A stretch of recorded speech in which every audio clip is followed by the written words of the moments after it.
Ordinary madness.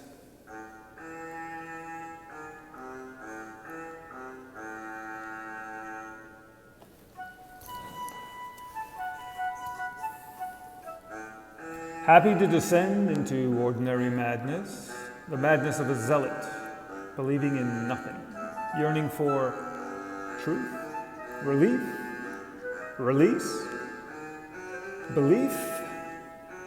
I'm like a know-year-old, knowing nothing, waiting for instructions on how to live my life, looking up out of my crib and my basket floating down the Nile, wondering who's going to pick me up and make me mine. I decided it was impossible to find Jesus, and I found it was just as hard to find myself.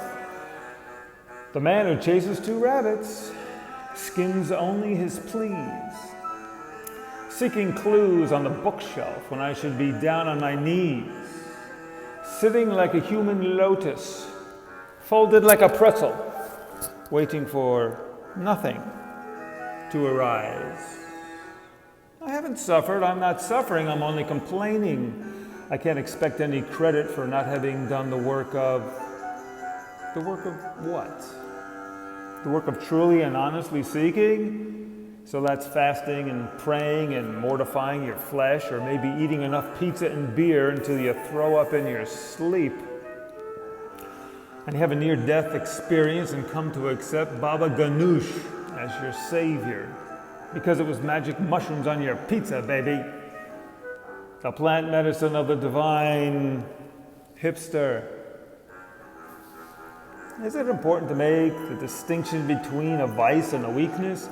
Between a weakness and an indulgence? Between an addiction and a habituation? Between caffeine and nicotine? Between CBD and THC? Anything that keeps your motor running is good for the wheels of capitalism. Americans are so productive.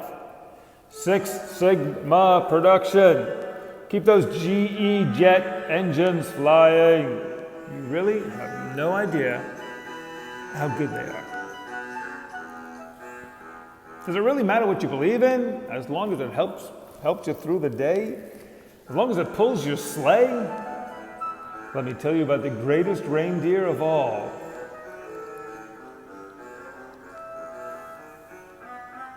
Can I step into the shoes of ultimate responsibility? Not exactly creating my own reality like Jeannie crossing her arms and shaking her head thing.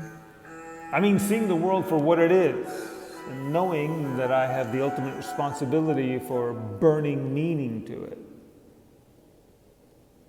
I really want to fall into faith the same way we fall into love. Like it's something we can't control, something that takes us over, something fallen from above, like an angel or an icon.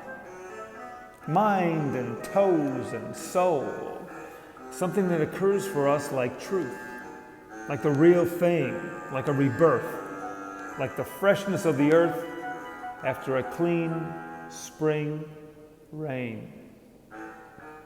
Sometimes you set up circumstances. I mean, you take ayahuasca or peyote or something, and you're fasting with a group of people who are love bombing you, telling you you're going to have visions. And you know what?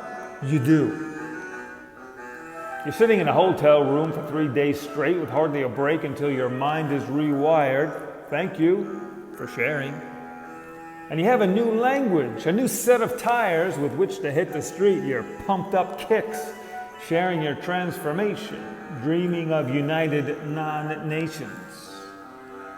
In the end, I'm just trying to get out of my day job, not be a savior or a prophet, just write 1 or 2 good songs and sing them with real fervor. Touch the toes of the divine with a well-sung cadence, maybe a duet with a long-haired maiden. That's all I can hope for, sending out prayers with earnest eloquence. Maybe it's not about the answers, but the same old question posed with holographic relevance. I'm going to keep reading and playing as I may, posting my nonsense every day. It's not a calling, but it stops me from falling into the slough of despond. A popsicle raft on a pond to keep me floating. I'm searching for my muse. I think the sirens are calling me, but I tie myself to my task. These are my prayers, if you have to ask. I don't fold my hands, I just tap them on the glass. Making fake music that will not last. The choir master of an evaporating mass. Exhaling into the ether. Alas.